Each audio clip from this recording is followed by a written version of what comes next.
So we've sat around lots trying to come up with ideas for what we wanted to talk about today. And so obviously we all have kind of different angles into the EUC world these days. So Brian talked a lot about his the past and then into the future, into the AI future yesterday. And as we were sitting around talking, we were like, all right, how can we kind of set the stage for that a little bit more and then kind of use our respective lanes to kind of further that conversation. So my contribution to this, and by the way, I'm Gabe Knuth, I'm an analyst with Enterprise Strategy Group, but really just an EUC lifer, like a lot of us here. You saw the picture that Brian put up yesterday of me when I had lots of hair. I lost it all in favor of EUC. Yeah, I know. Can I have some? Yeah. I mentioned yours like springing up like the first time you like logged into Citrix session and like rocked that, you're like, whoa. I ran into you at iGel Disrupted in Miami and I didn't recognize you. So my contribution to this is going to be like the actual quantifiable data points that I see from research that I conduct, which I think is interesting because it confirms sometimes a lot of things that we always suspected to be true, but now I actually get to like show how definitively true it is, but it also kind of unearths things that may be a little surprising.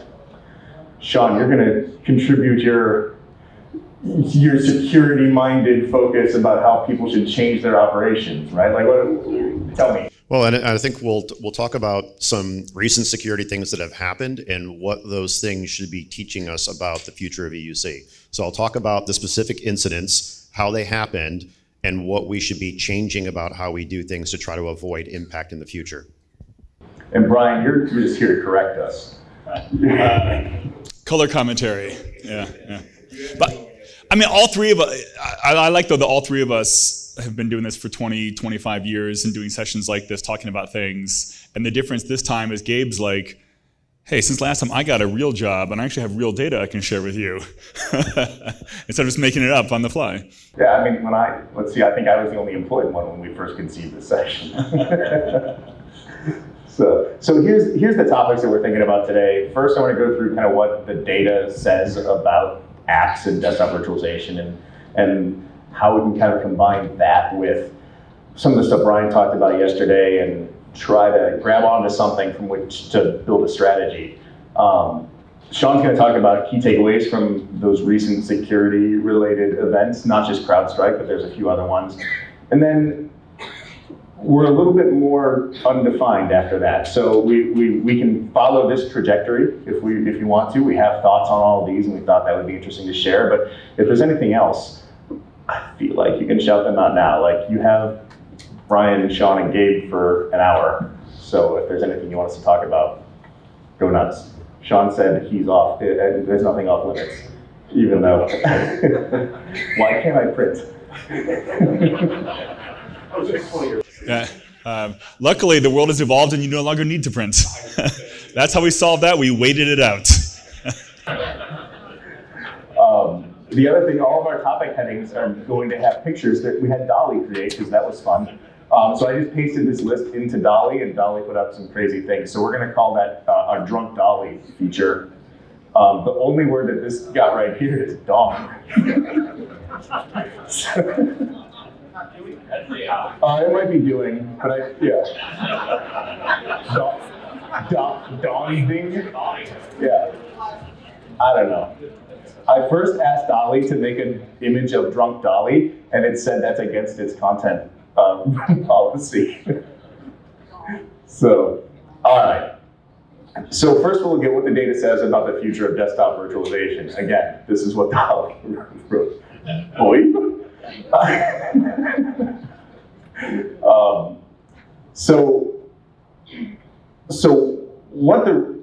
I've done a lot of research in the kind of the area of the intersection of endpoint management and endpoint security, as well as the devices themselves, what kind of apps are running, how many orgs are using desktop virtualization, that kind of a thing. That's pretty much my swim lane these days. And newsflash, lots of people use desktop virtualization. In fact, 93% of people in research that we've done say they use some sort of desktop virtualization, and just 7% say they don't use any, which I don't know who those 7% are, but I assume they're out there. And this is, what's interesting is that that's despite widespread SaaS use, or SaaS or browser app use. There's, between the two darkest blues, we've got roughly 2/3 of users with some sort of, with between 1 and 100 browser-based applications.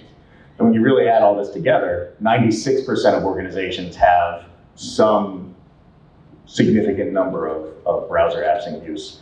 Well, when we look at this, you're like, no, those other 4% are wrong. Yeah.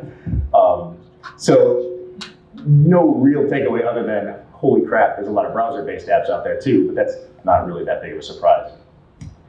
What's interesting is, in spite of that, desktop and app virtualization usage is expected to grow. We're just gonna ignore the other parts just because it's noise and focus on this one part here. What this says is that today, just 5% of the respondents to a survey say that 75% of their devices access a virtual app or desktop.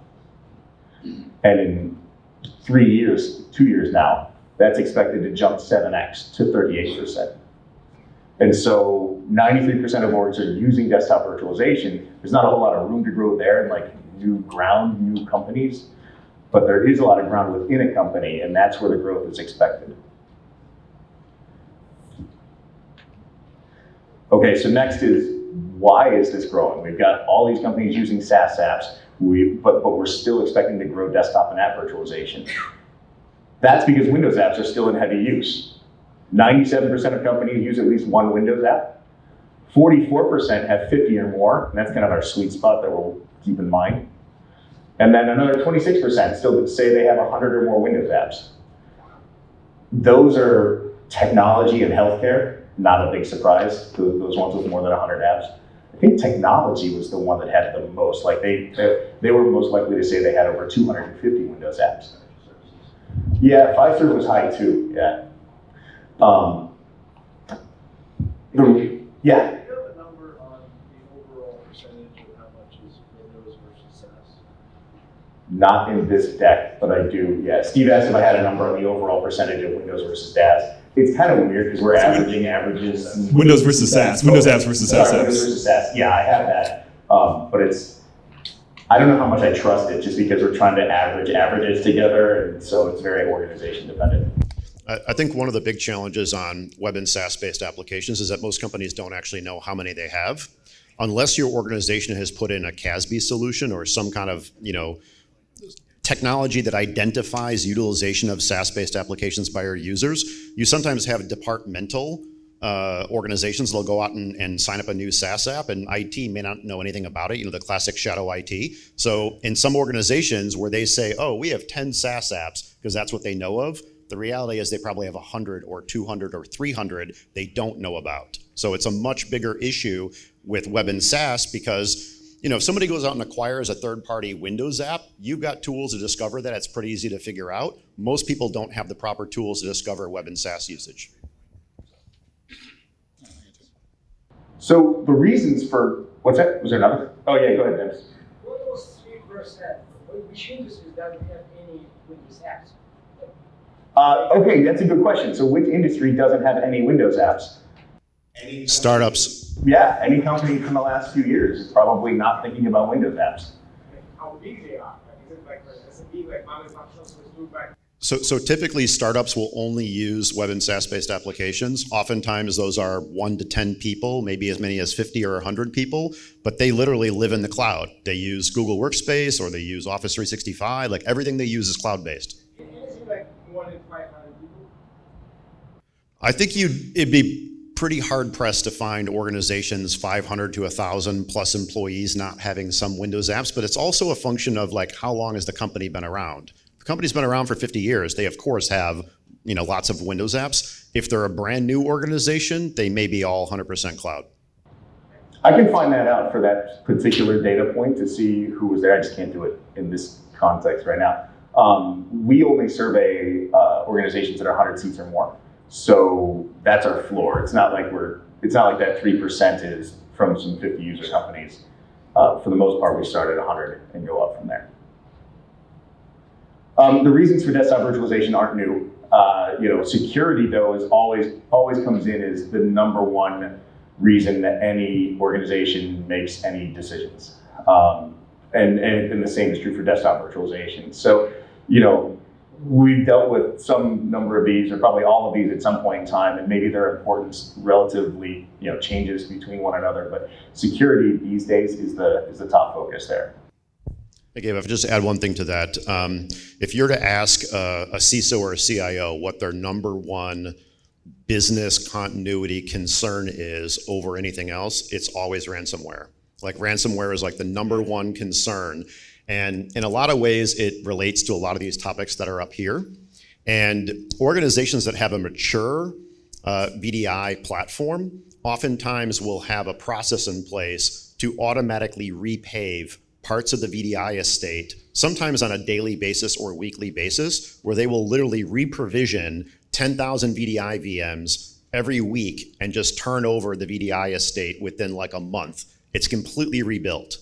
That's the level of maturity that you want to be at, where you could actually recover from ransomware within a matter of days as opposed to months or go out of business. I have a follow-up to you on that. Did you find, like with CrowdStrike's, the outage that caused?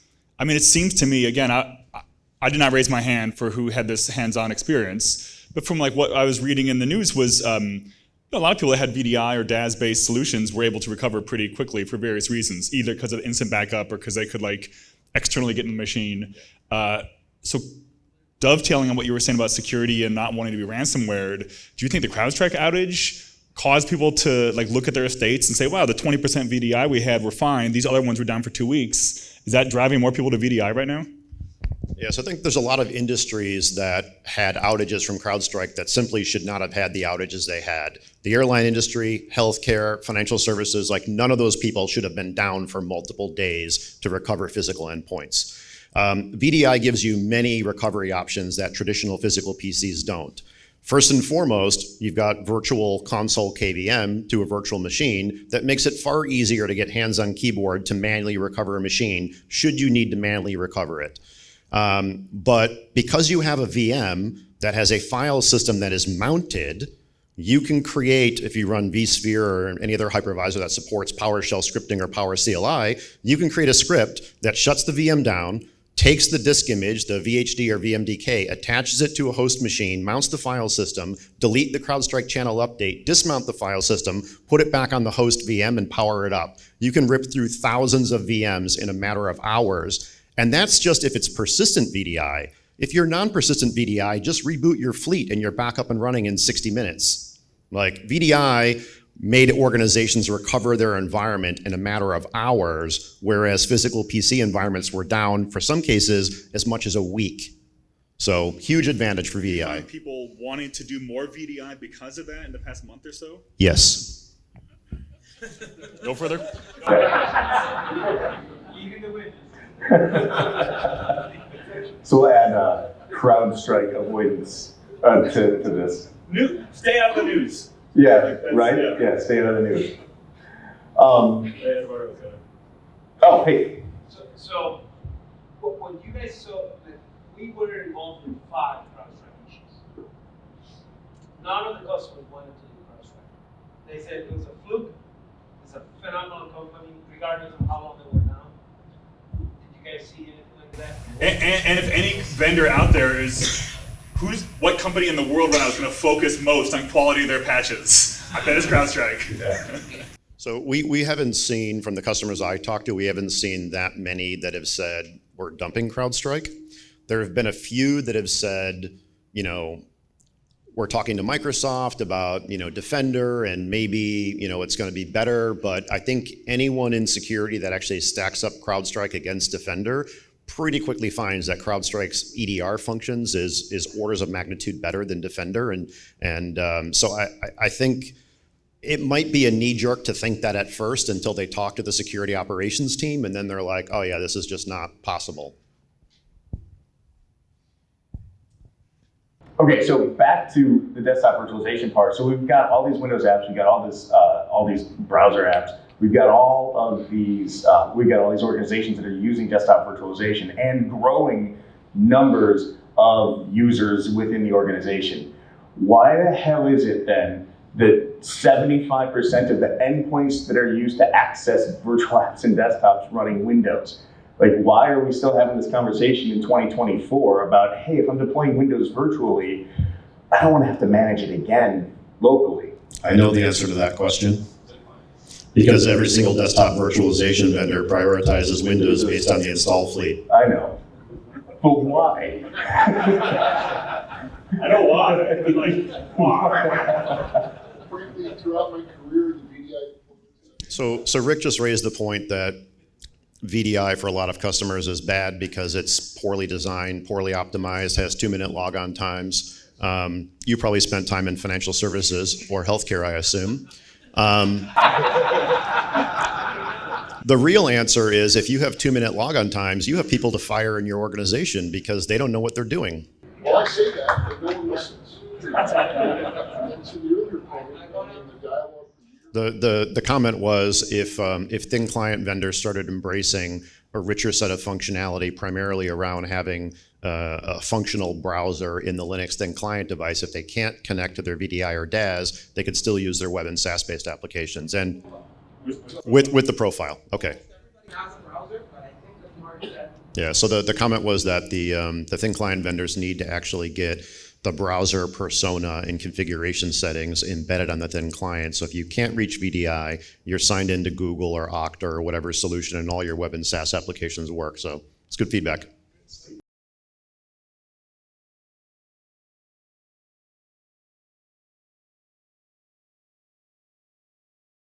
Steve, checks in the mail. Brian's going to send it right after. A few people laugh at him saying that. Someone's going to make that and be richer than all of us in this room. It could be you. Of course.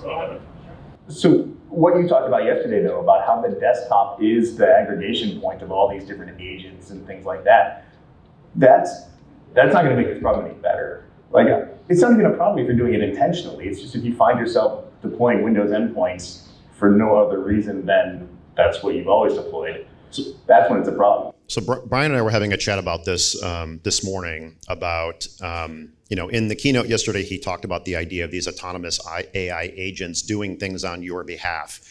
And really, if you think about it, VDI is a great circumstance where we can have these autonomous agents running 24/7 doing things on our behalf on a system that's powered up with all the applications it needs to interact with. If you put those same AI agents on your laptop and you close the lid of your laptop, those AI agents are doing nothing because you've turned off the operating system. So the idea of desktop virtualization having a very interesting play around autonomous AI agents is very, very pertinent to the future of everything that we do. And I'll even sort of add more to that. I mean, it's like we're saying, if an AI agent or a series of AI agents is doing more and more work on your behalf, at some point, you're going to realize, oh, if I close my laptop, like my AI agent stopped working on my behalf, can I get that? Now I'm signing up for VDI. VDI, we were always looking at like what its killer app, we were always looking for the VDI's killer app. And we were always looking for VDI's killer app. And now this is it. Like if it can work with all my desktop applications, all the applications I'm used to, and I can close the lid on my laptop, but it keeps on running, now that just became really interesting. And now for the first time, I don't even mean the hypothetical me at this hypothetical employee company, because I never used VDI in a production way, because I'm like traveling around and like consulting and speaking and like, what do I need VDI for? Like it's good for you, but I don't need it. But now I'm like, oh yeah, like actually sign me up. Brian, if that's the case. So the question is, all these AI agents out there, does that change our default? Like, are we going persistent versus non-persistent for our VDI architectures? I feel like that's a great question I've definitely never thought of. I have no idea. Like, I could sort of think it through real time. It seems to me also, who knows if this needs to be one-to-one anymore? Like maybe I want non-persistent because can I fire up 3 of my own personal VMs and have like 3x the agents doing the work for me, or they can work 3 times more deeply, or whatever it is they do? Maybe. Does persistent, non-persistent go away? Let's go back and then here and then there. So sorry, behind you, Steve, first. Have you guys looked into usage of persistent versus non-persistent? Where is the industry right now? Do you have the data? I have that data. It's not in this deck. I think that I'll have to double check later, but I think the scales have actually tipped towards persistent now. Because you don't have that penalty of storage like you did 10 years ago. Yeah. Let's go to Steve. Oh, yeah. More persistent than non-persistent. Who's got more persistent? Hands up. And then reset, non-persistent. Well. All right. The comment I wanted to make was I thought it was the opposite, that I think the AI data set could allow your machine to be disposable and do everything you expect because it knows everything. So the situation with AI leveraging or automating existing Windows desktop is really a short-term problem. I say short-term in like the life cycle of the VDI world, because the reality is automating interactions with a Windows-based application with the classic kind of RPA functionality is not something that is super reliable, and it's slow, and what you really need to do is automate the API. So the AI automating an existing Windows VDI desktop is really a short-term problem over the next probably 10, 15, 20 years, and then everything will be straight API. So, okay. So think back to those Windows apps, right? How 44% of orgs had more, 50 or more Windows apps. I asked them how many decided they were gonna, or how they were gonna migrate their Windows apps to the cloud. 35% of people said that more than 50% of their Windows apps would be replaced over the next 3 years. 32% said all of their Windows apps are going to be replaced. How the hell is that a thing? Let's do the math. Like 44% of orgs had 50 or more Windows apps. We're going to do this over 3 years. So 50 divided by 36 is 1.4 apps per month. Like, if we could have migrated these apps, we would have done it by now. These things are not going to move at that kind of rate. So, like, Windows apps are going to be in our future for a very long time. Ryan, did you? So, okay. So what Ryan's saying is these folks have been planning to move these and have been doing the groundwork, and so now they're actually ready to flip the switch. So I'll put a counterpoint to Gabe's statement. For a decade or more, I've been saying Windows apps are going to be around like well past my retirement. It's going to be forever. But the momentum shift I've seen in the last 10 years, in terms like, let's just level the playing field on this. There is no one today, and I mean no one, developing net new Windows applications.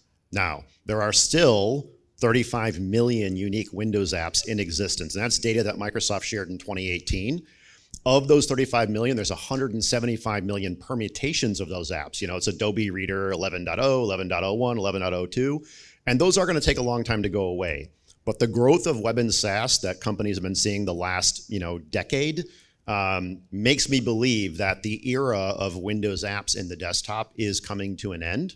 Now, like all things in tech industry, there's going to be a long tail that some people will take a long time to get off their Windows app. I mean, look at some of the healthcare apps like Cerner and Epic and how long they've been at webifying their applications.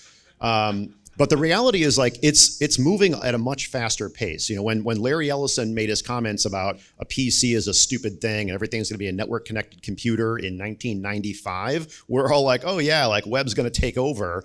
And now 2024, we're like, well, there's still like thousands of Windows apps out there that every company's using. But I do believe it's accelerating so much faster in the last 10 years that there may be a future much closer than what Brian said yesterday, 2060, where a bulk of those Windows apps are gone and everything's web and SaaS based. So I think we're going to see a shift. Now, what does that mean for the VDI industry? It means it may change. It may be enterprise browser. Now, the reality today is every vendor that says, oh, we've got an enterprise browser and you can replace VDI with it is full of shit, because most customers can't go 100% to browser SaaS-based applications. Even if you've got a protocol proxy to solve some of those legacy client server apps, you're still not replacing the entirety of what your VDI SBC estate is with an enterprise browser. But there will come a time for certain personas in your organization that, hey, all this person uses is Google Workspace and a handful of other web SaaS properties. Why are we giving them a VDI desktop? They don't need it. give them an enterprise browser. So that's going to happen in the next couple of years across multiple industries. So think about, you got the Copilot, you got Copilot today, you got Recall. Things are starting to leverage local AI processing capabilities. We've got AI PCs coming out now that I can't decide if people want or don't. But that's because the workloads aren't running on them yet. Right. Yeah, so two questions. One is, in that future where you talked about where the workloads are running in VDI, how do we get access to local processing? Or is there NPUs in the cloud, and how the hell do we share that? We virtualize it, of course. We virtualize it, of course. I just know how long it took to get GPU support, okay? I don't have that long to wait. But the other thing is, now that there's devices with local AI processing capabilities, can that contribute to new Windows app development? I don't know. I don't know what the browsers have built into them to take advantage of local hardware either. Oh, Tim is raising his hand. Absolutely. Tim is saying that you'll need some capability on your client device to bring it all together, because all your remote apps and SaaS apps are all kind of operating in their own silos, and all the integration has to go through a client. I would argue that client doesn't have to be the plastic box sitting in front of you. It could be your VDI instance. To me, it goes back to the killer app.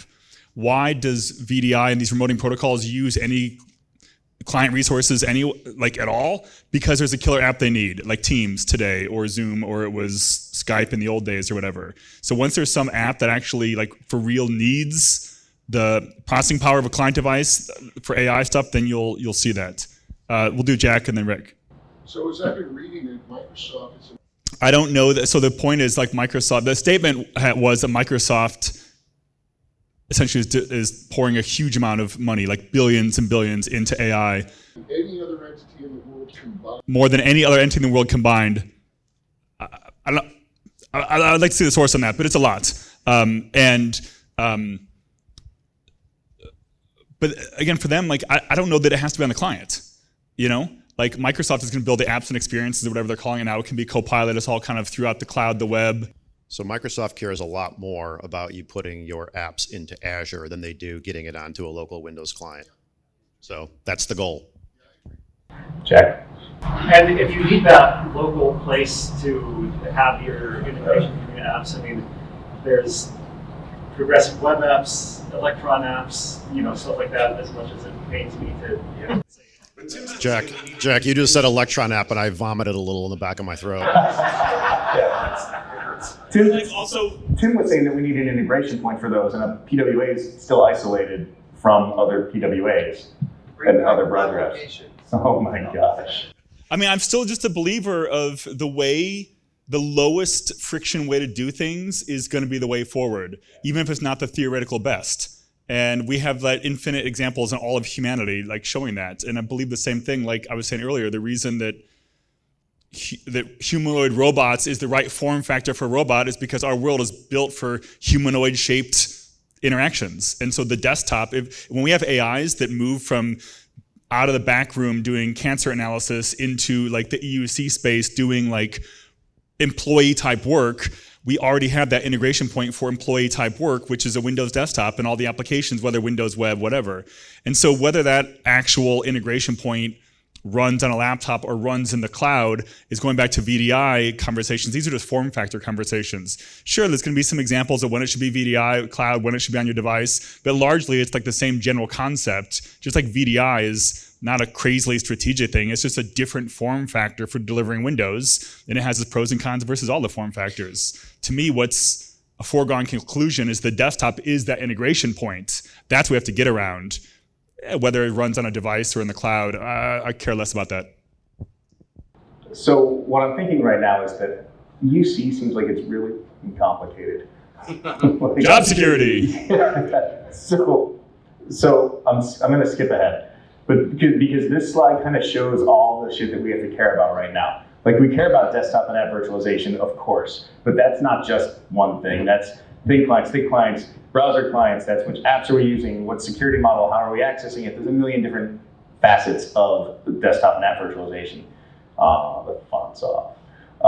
traditional versus modern management, mobile devices, and then their apps and OSs, Windows on ARM, existing PCs, Windows 11 migrations, SaaS apps, AI PCs, AI PC and apps, or apps that leverage the AI PC hardware, and then eventually we're probably going to try to virtualize that because that's what we do. This is, again, what I say at dinner last night, like, have you ever seen a device with a screen that you haven't thought, I wonder if I can turn that into a thin client? We're going to try to do this stuff. Refrigerator, Tesla, all the things. Check the watch. Yep. Check. Scale. Yeah. Check. Just because you can doesn't mean you should. But it means I did. Right. So how on earth, and there's a million other things to this that I can't even conceive of, right? So how on earth do we deal with all of these? Because, I mean, it just never stops.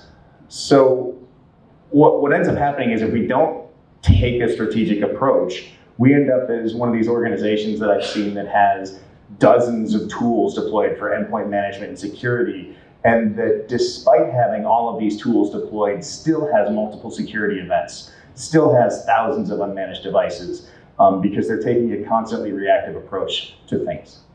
So what I want to land on today is to take a different approach and look at all the factors that are affecting decisions, IT decision making. And it doesn't matter what survey my company conducts. It doesn't matter if I'm a storage person or an endpoint, EUC person or an endpoint security person or whatever. Security is always the number one factor in determining IT investments, just in everything we do.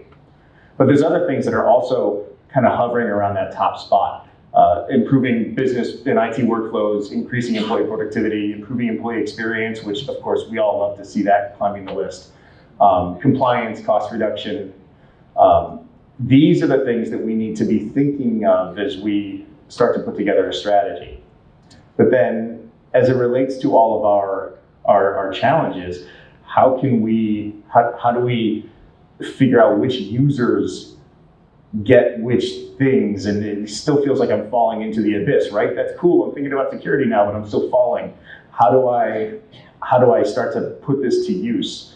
And the way that I like to think about it is by breaking down our users into different personas, not knowledge worker, task worker. That's so 1998. I mean, this is your list is going to be different from your neighbor's list and different from their list. This is looking at all the different roles in your organization. You might have 10. These are just made up for the purposes of this discussion. But the creator, man, I switched the PowerPoint slide template and all the fonts are up. The creator might need a portable device with local apps, have access to virtual apps and offline things, local AI capabilities, long life battery. Like maybe they're getting the fancy new AI PC that does everything they can possibly imagine.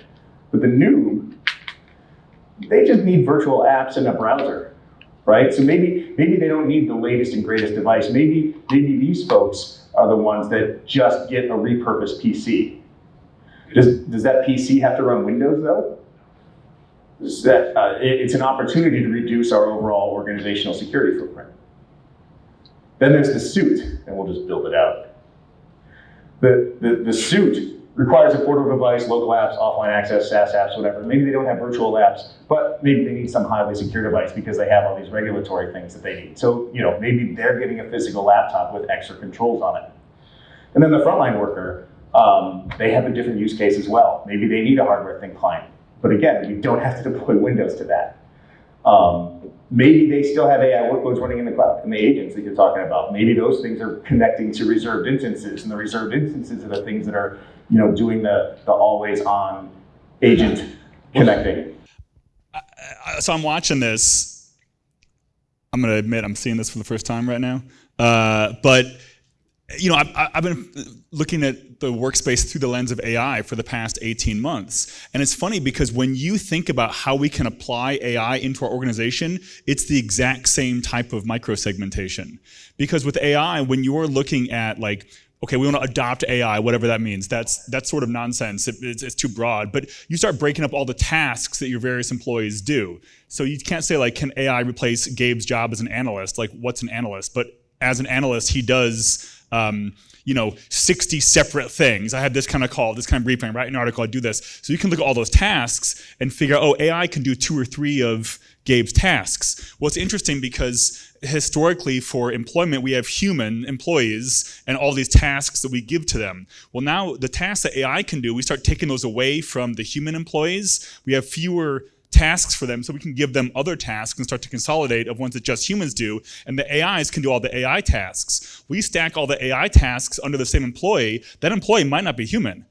And it's kind of weird to think of it like this, because I'm not talking, like people talk about like AI employees, and I don't mean they have like a record in the HR database, but if you have a lot of tasks that used to be things that employees did, even if it's not full time, if you took 10% of your things that all your employees did and take them away, you need 10% fewer employees. And you might have 20% like AI agents that maybe have their own Citrix and Microsoft licenses. That just got interesting, actually. Think about Windows licenses for non-humans. Boy, there's a lot of articles ideas out of this.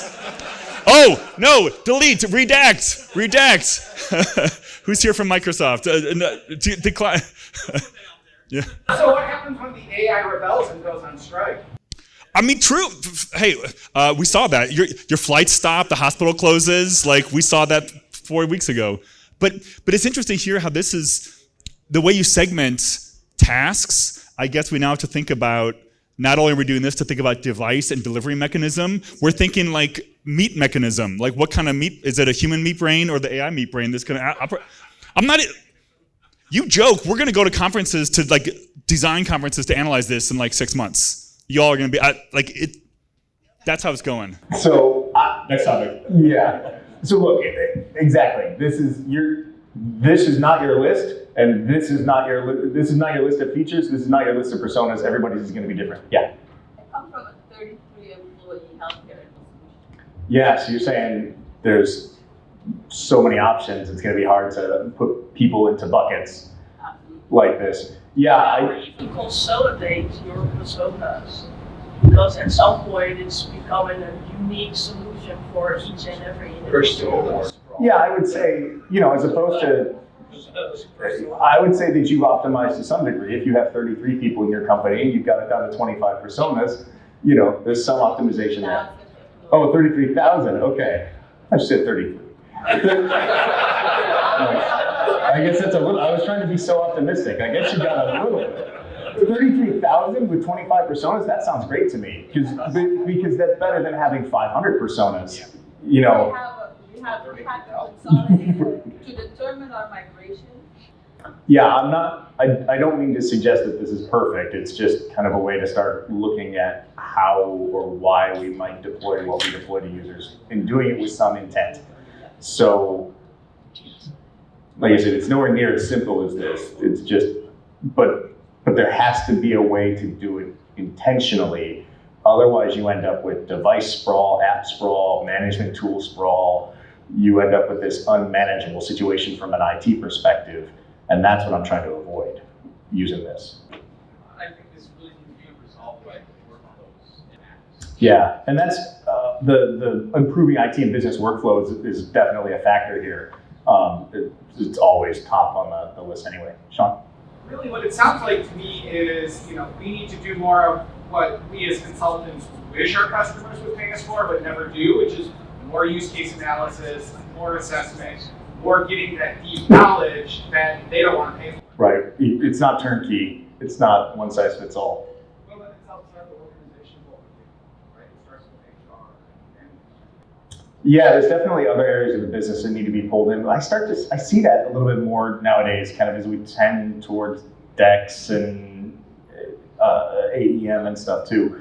Employee experience, as that gets factored in, there seems to be more outreach into different orgs. I don't know how deep that is yet. Yeah, I always fall back on pizza and beer. Like, let's get all the people together that need to be in this conversation, buy some pizzas and buy some beer, and let's start talking. Same with here, like, let's start a conversation and see where. It's going to be HR. It's going to be legal. I mean, we saw that in, like, as EUC evolved into like digital workplace, digital workspace, future of work. You start getting to remote working policies and what you can support and everything, and you need HR, you need legal, you need your senior leadership and executive leadership to kind of set a direction for what you want to be as a company. Certainly as you start having AI replace little parts of what your employees are doing anyway. So it feels like we were moving in the direction of expanding our tent larger than just IT, and I think that'll strongly continue. Yeah, I mean, all of this is in competition with business as usual, right? So we just have to start moving, and then hopefully we can pick a direction. We got like 10 minutes left. Do you want to keep this discussion going? Shawn has thoughts about the recent security events and stuff. Let's do 2 minutes on each of our other topics. Okay, we can do that. Really, because Gabe made all these great Dolly images. Oh, that's true. We have to see them, right? Okay, so here's takeaways from the recent security events. I have no idea. Again, I pasted into Dolly key takeaways from recent security events, and that's what it said. All right, so I'll try to go through this kind of quickly. Everyone knows about the CrowdStrike incident on July 19th. It took down 8.5 million computers worldwide. There was some bad takes on Twitter and LinkedIn about what actually happened. People were like, oh, CrowdStrike doesn't test their code. This happened, blah, blah, blah. The reality is the CrowdStrike sensor does go through Windows Hardware Quality Lab certification. It does get tested by Microsoft and CrowdStrike. It wasn't the sensor agent code. It was something called a channel update that gets sent down from the internet on a periodic basis, oftentimes several times a day or several times a week. And that channel update had some malformed content in it that caused it to crash. And it actually, Windows crashes because it's, something's trying to read memory outside of a bounds, and it does its job by crashing the operating system to protect it. Now, what I wanted to bring up about CrowdStrike, and we already talked about this earlier, but VDI actually gave customers the ability to recover much more quickly from this outage than people who had physical PCs. It's my belief that healthcare organizations, airlines, all these types of industries that were taken down should have never had full-fledged Windows PCs sitting out there running this stuff. Because if it wasn't CrowdStrike, it's going to be a bad Windows update. It's going to be BitLocker recovery because of something changed in the hardware. There was actually, in July, about 2 weeks after this, there was a bad update that went out in Windows Update that caused a baseband controller to be firmware to be updated, and a bunch of machines booted into BitLocker recovery mode. So same exact type of outage, not quite as grand in scale. But the question you have to ask yourself is, do these industries need to have full-fledged Windows PCs, especially if it's healthcare or an airline where these things are basically kiosks? So my point on CrowdStrike is we need to be thinking about concentration risk. And I'm not suggesting you have 6 different security tools running in your environment. And I'm also not suggesting that you don't use Windows. I'm just saying that organizations that had users that were leveraging VDI or DAS and had an alternate access device, whether it's an iPad or a Chromebook or whatever, those people were still working.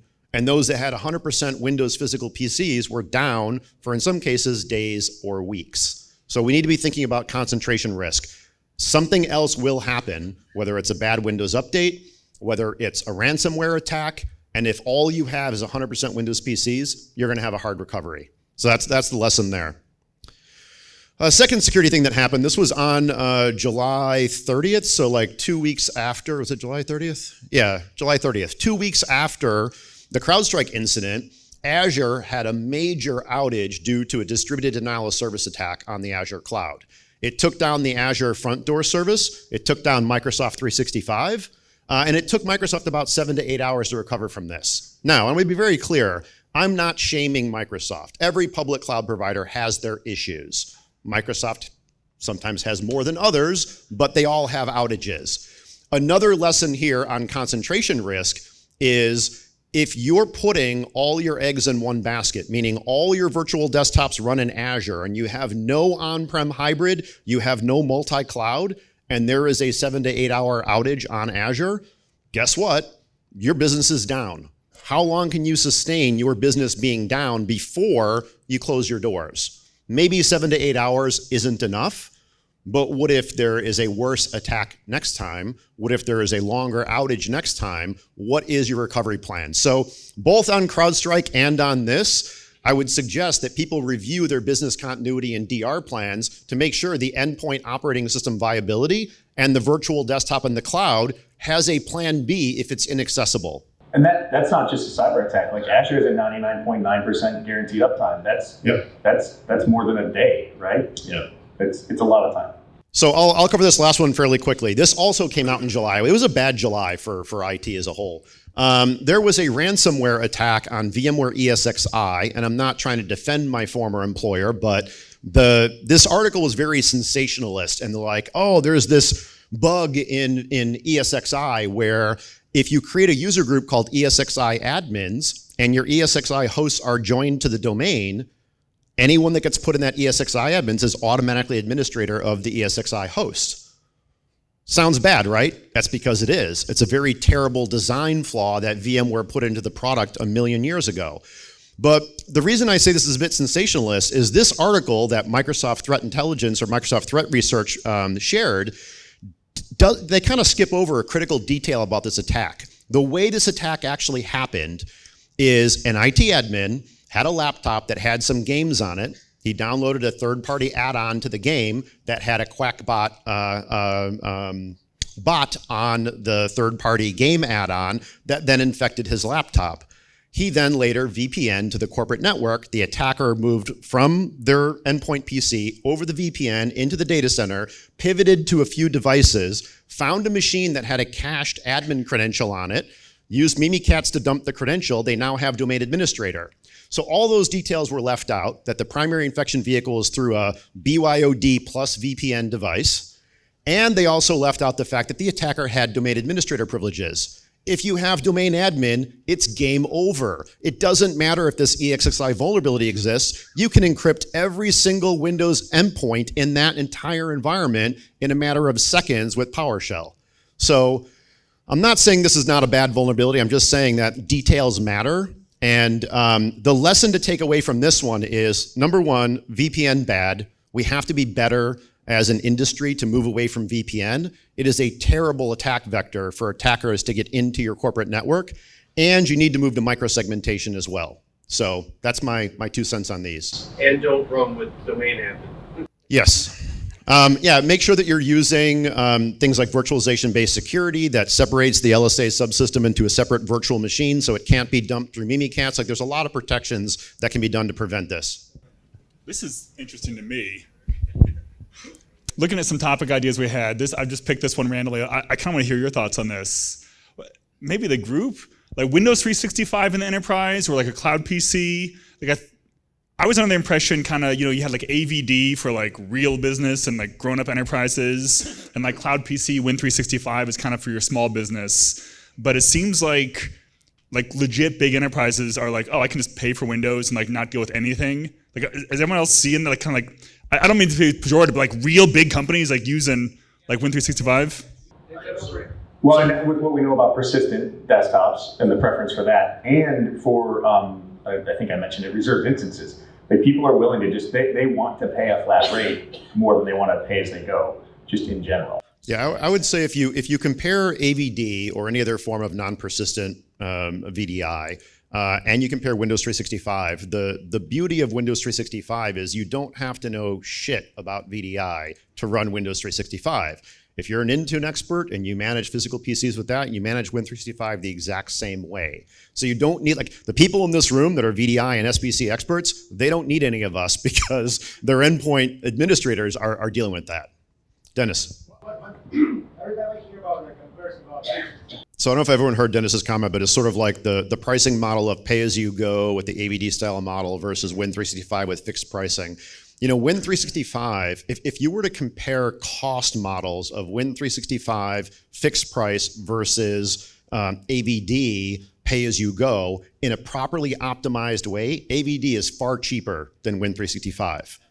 But there is also an associated operational expense in getting an AVD environment properly tuned and sized and all that kind of stuff. So if you're not doing the cost optimization, you're not managing it well, it could cost you more than Windows 365. So people are picking Win 365 because it takes the complexity out of them dealing with all of that. So that's why it's winning a lot of cases. Everyone has a great plan till they get punched in the face.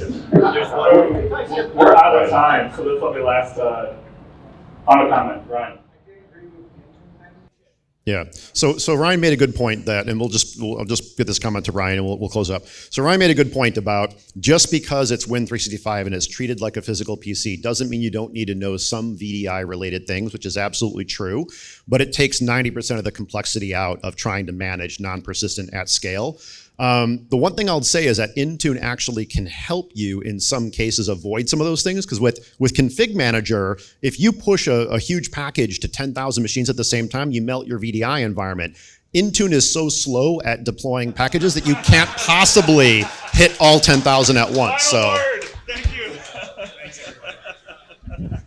Another round of applause for our keynote speakers. Awesome.